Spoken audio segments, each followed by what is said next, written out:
Hi there, happy Friday. So today I'm coming live for a special coronavirus video, and I've been thinking about, this is a really weird time, and okay, maybe if you're really into the kind of films like Contagion, or zombie apocalypse, maybe you have anticipated this kind of situation and this is all perfectly normal and what you'd expect. But I'd say for the most part, for most of us, this is an unusual time that we're living in, and this is not really the life that we expected at this time.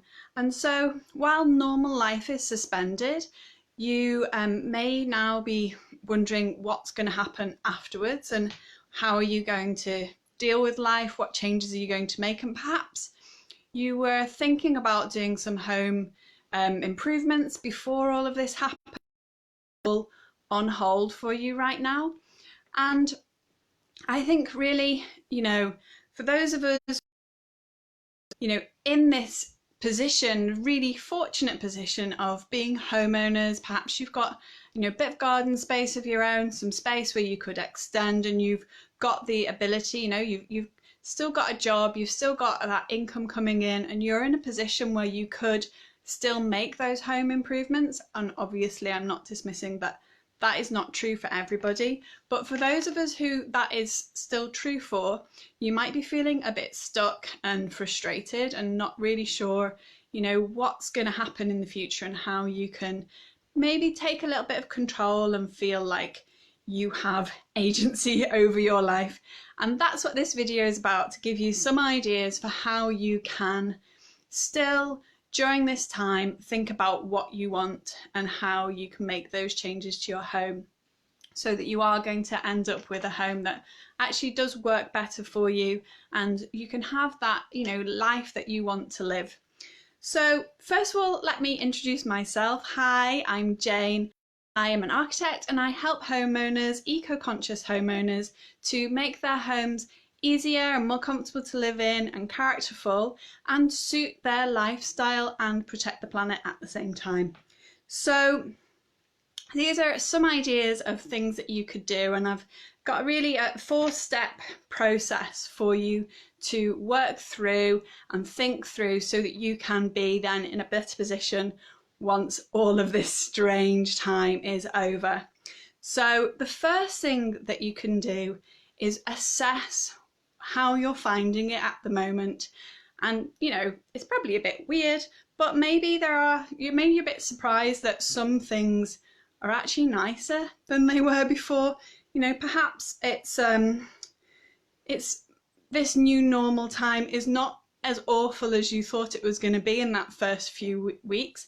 We're like a month into this now for many of us, 5-6 weeks perhaps if you went into it a bit early because you had some symptoms and you went into self-isolation early, and perhaps you've actually created a new normal for yourself, and in some ways enjoying the time where you're not having to commute to work and you're getting to see the kids a bit more, maybe a bit too much more. But these things are a bit different now, but it's not necessarily bad different. Perhaps there are some things that you're really enjoying. So take a little note of what is more now than you did before.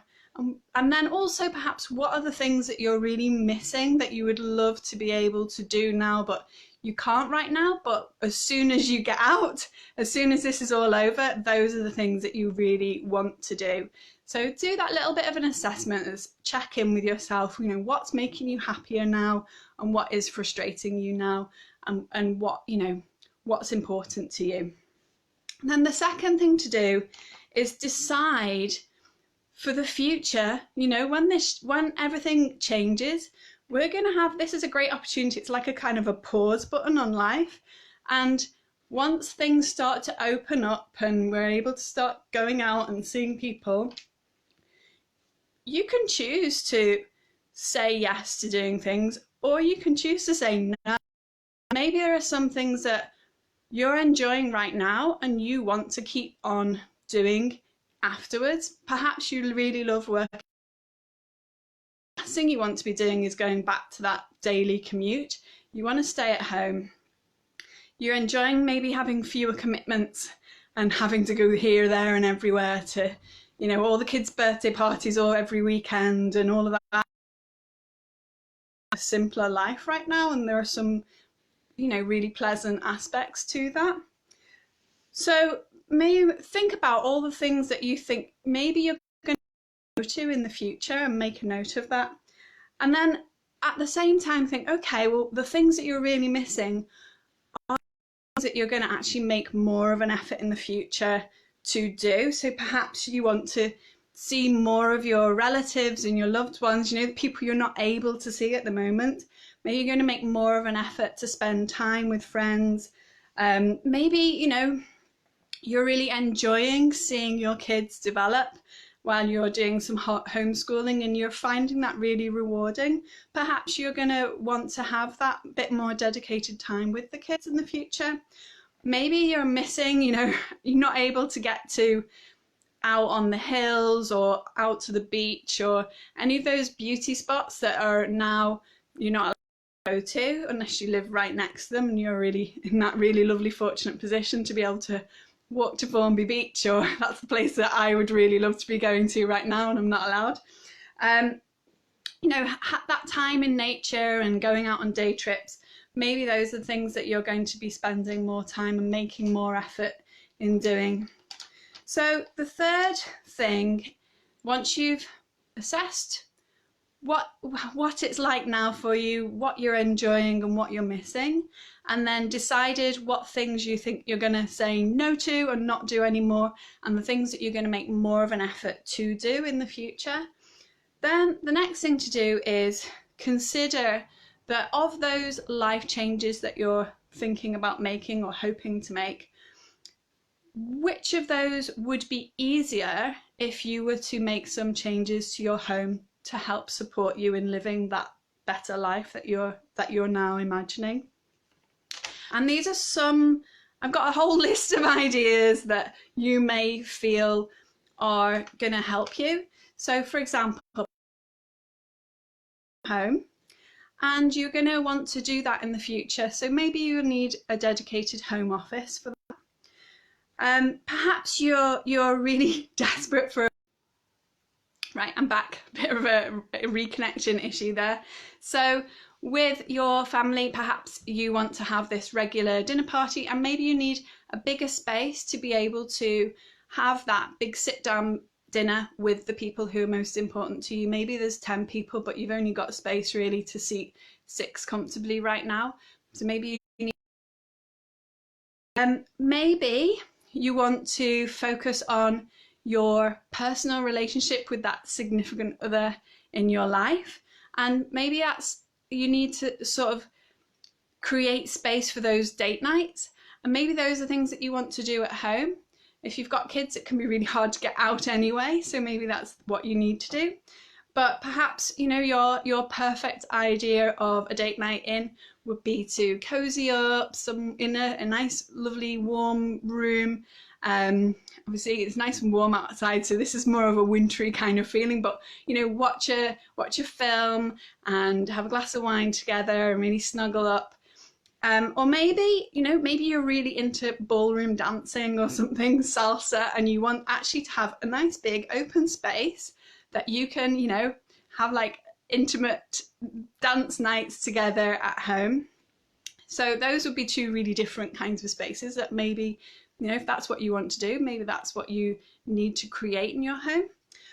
Perhaps you want a kids room where, you know, the kids can get messy and they can throw a ball or throw some paint around or throw flour around or whatever without causing permanent damage or making you completely freak out about all of the cleanup that's going to be needed afterwards. So maybe having that kids room that's slightly separate that you can open up maybe, but also close off so you don't have to immediately deal with cleaning up.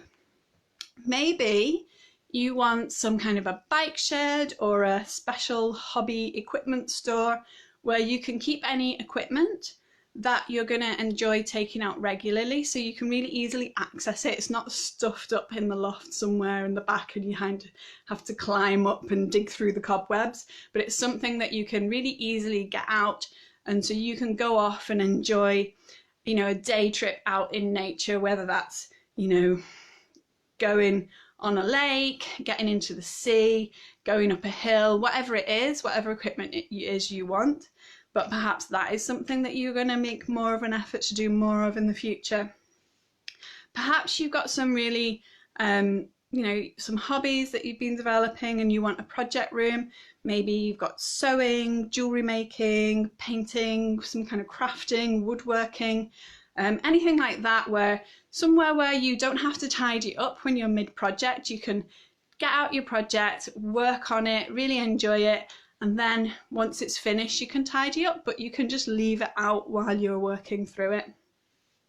Maybe you want a guest room where your friends and family can come and stay and you can see them more often, or maybe more of them, more in depth of them, because you know those chats that you have the morning after over breakfast, or you know at midnight after the last tram's gone, can often be the chats that are the most revealing, where you really start to open up about the real things that's going on in each other's lives and you really start to connect better. So maybe that's what you want to do.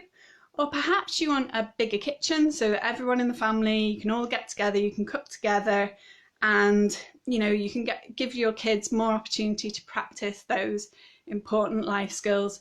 Maybe something else. I'd love to know what are your thoughts. What are spaces that you feel like you could do with at your home now that you don't have, but are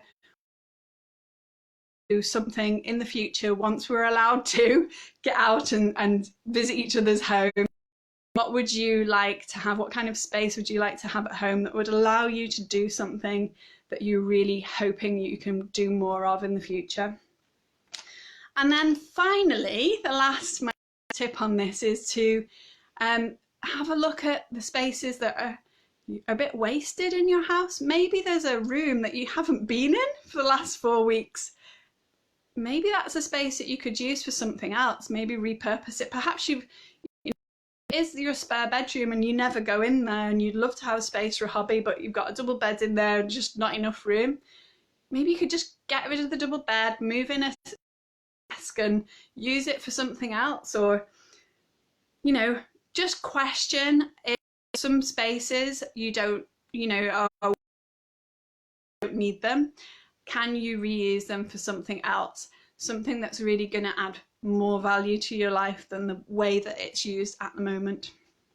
So I hope this has been useful for you, and I'd love to know if you've got any thoughts about what your life is going to be, how it's going to be different once we open up and everything's, you know, goes back to normal. Are you going to go back to normal? Are you going to create a new normal? And are you doing that with intent? You know, you're going to choose what your new normal is going to be, or are you just kind of planning to go along with what happens? You know, once everything starts to open up, you're just going to go along with what's opening up before you, or are you going to really think about, okay, actually, I didn't like that before and I didn't miss it and I was glad not to have to do it, so I'm going to start to say no to those things. Or those are the things that I really miss and I really want to make sure that I'm doing more of that, so I'm going to say yes to that and make more of an effort to make that happen. What's your new normal going to look like? Have you got any ideas yet, or are you still kind of stuck in this kind of what's going on and I'm not quite used to this yet stage? I'd love to know your thoughts. Please comment below, and if you can give me a thumbs up, that would be really lovely. I'd so much appreciate it. And subscribe, follow, whatever you need to do, and I look forward to seeing you and speaking with you next Friday. Bye for now.